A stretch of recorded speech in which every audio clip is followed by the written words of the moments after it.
Na aula anterior, a gente tinha se deparado com esse problema, tentar resolver essa equação, que a gente tinha reescrito na forma dessa função, função de I.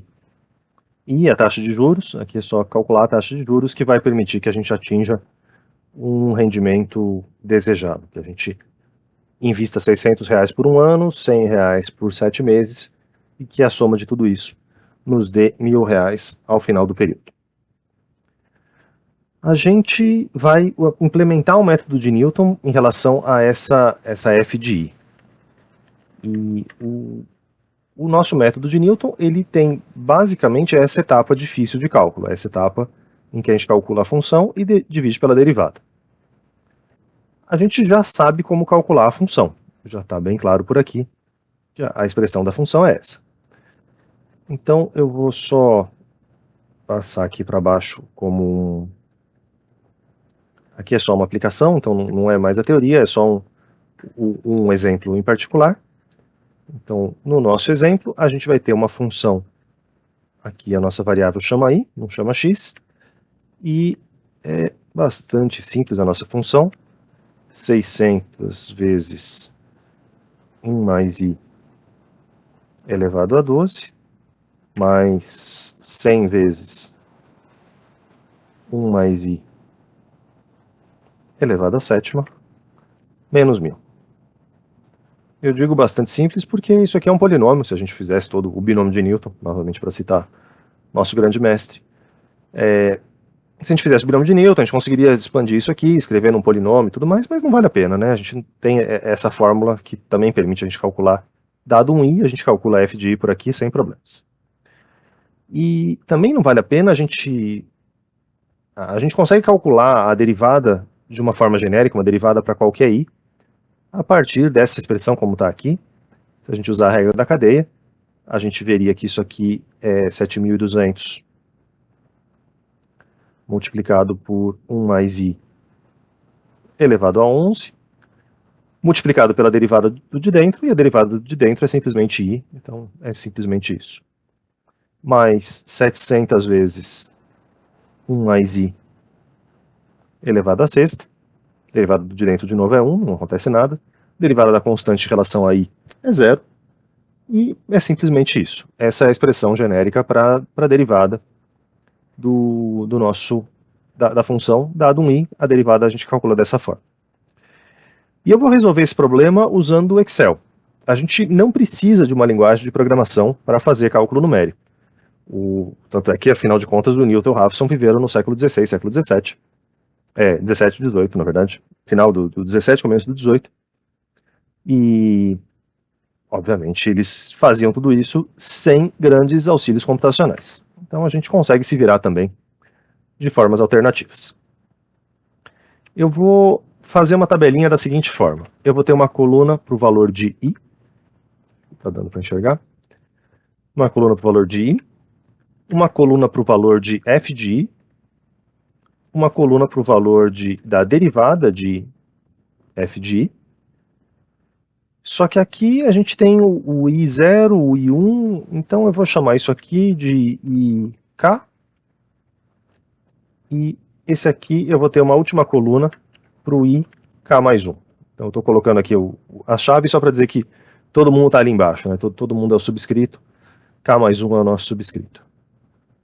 É um termo mais complicado para dizer que aqui vai estar o Y0, aqui vai estar o I0, aqui vai estar o I1 e assim por diante.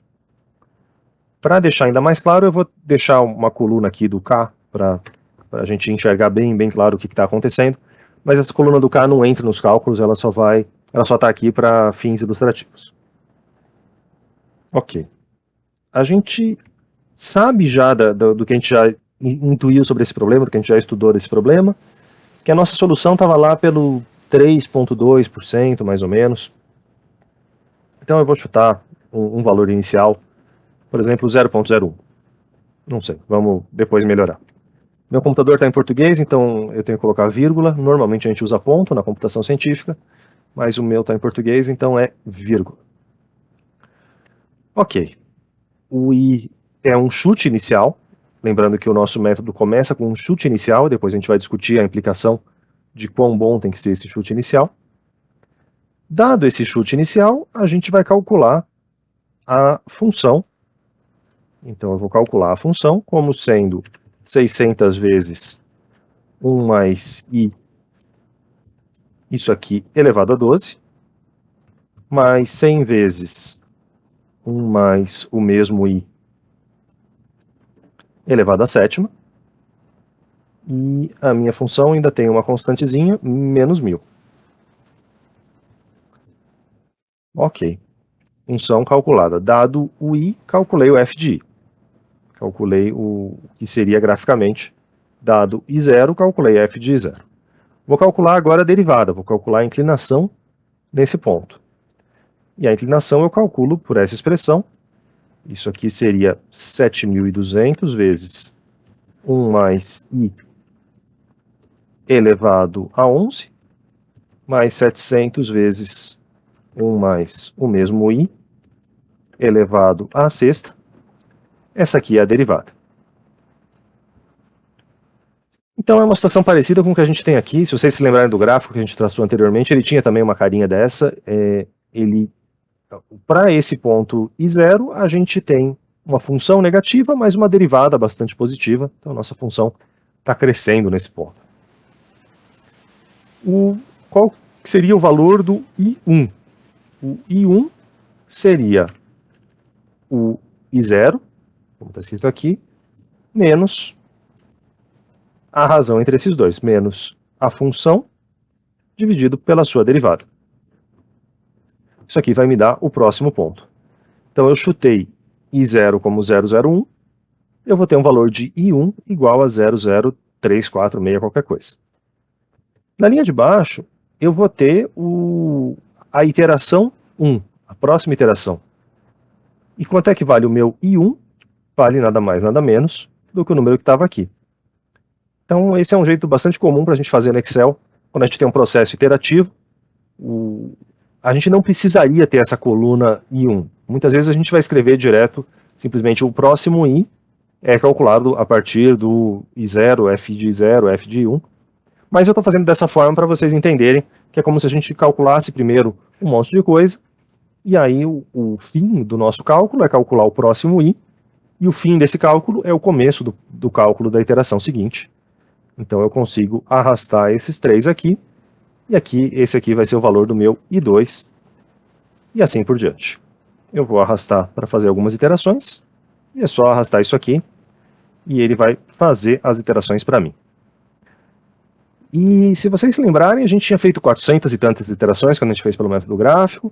A gente tinha feito em 7, 10 iterações, mais ou menos, pela dissecção, conforme a nossa precisão. E aqui a gente está convergindo muito rapidamente. A gente poderia, claro, colocar mais casas decimais para enxergar a precisão melhor, mas a gente pode olhar também pelo valor da f. A nossa f está muito próxima de zero.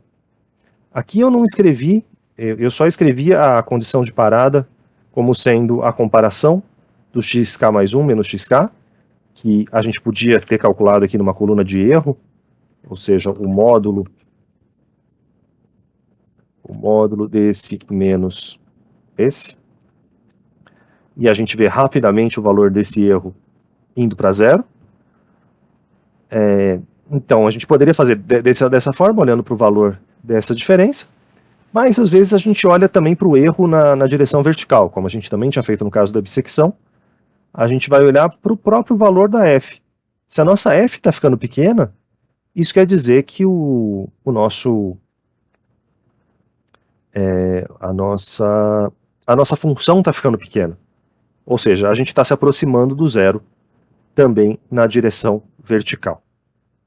Vamos ver graficamente para interpretar melhor o que está acontecendo, baseado naquele Excel que a gente tinha feito na semana passada.